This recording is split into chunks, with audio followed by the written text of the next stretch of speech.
Magandang umaga po. Narito po ang mga tampok na balitang sports ngayong umaga.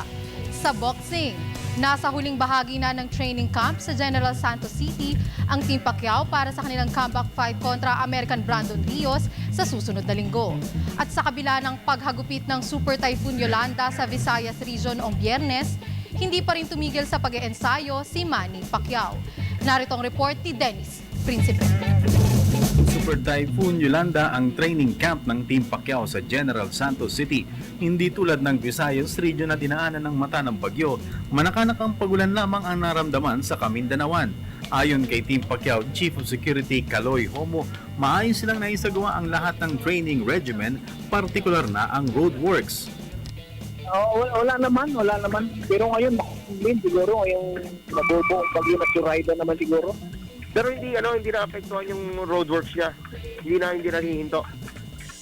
Wala naman, tuloy-tuloy din. Ibinunyag rin ng dating Master Sergeant na nasa ang ensayo ni Pacquiao dito sa Pilipinas dahil lilipad na sila patungong Macau sa Lunes. Halos kami sa 18. 80 lalipad niya. O sige. Yung likod niya, Sa Macau. yung masakit na likod niya, hindi na masakit yung likod niya. Hindi na sumasakit. Likod. Wala na. Okay naman. Kondisyon na siya. Samantala, ikinatuwa naman ni Sports Radio Boxing commentator Renato Liro ang pinakabagong development sa kampo ni Pacquiao kasabay ng pagsasabing naway magbalik ang dating bangi sa ibabaw ng ring ng 34-year-old Sarangani Fighting Pride. I'm very positive kung nasambak si Manny Pacquiao, I think. Papatulungin niya si Brandon Rios within around 7. Yan ang parang nakikita ko na eh. Parang nakikita ko na. Nabis ko na. Ay mananalo yung mga Pacquiao kung wala ng back-kick yan. Palagi ko within round 7, knockout si Brandon Rios. Galing sa back-to-back losses noong isang taon, makakatapat ni Pacquiao si American brawler Brandon Rios sa kanyang comeback fight na mangyayari sa Venetian Resort and Casino sa Macau, China sa susunod na linggo. Para sa Good Morning Boss, Dennis Principe, PTV.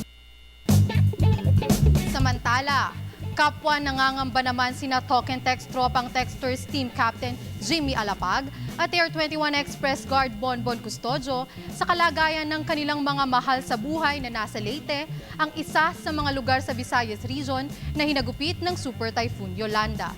May report si Ria Arevalo.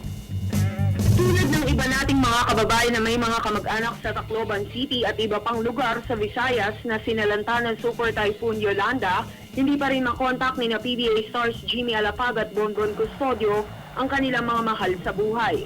Ang ina ni Alapag ay isang karnal na taga Tacloban City, habang nasa Southern Leyte naman ang angka ng kanyang ama na si Christian. Yes, my mother was born there.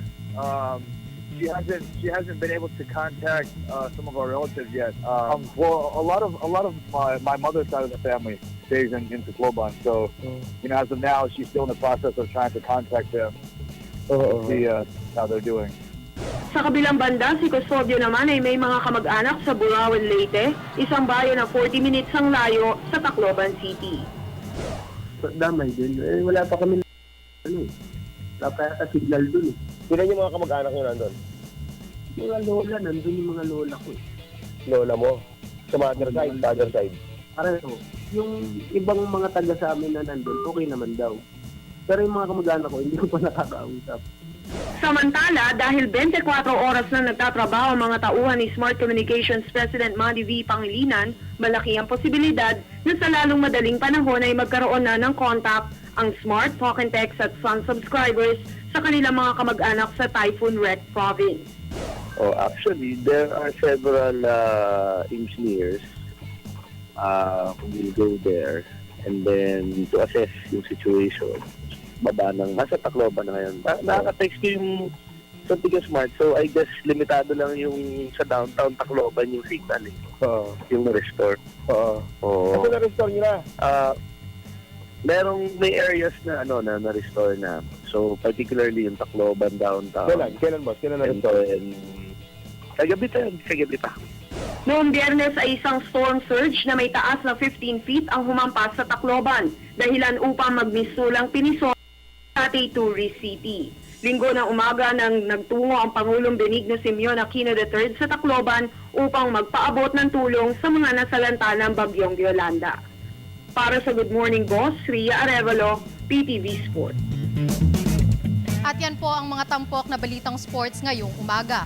Ako po si Hazel Lansalubon para sa Good Morning Boss.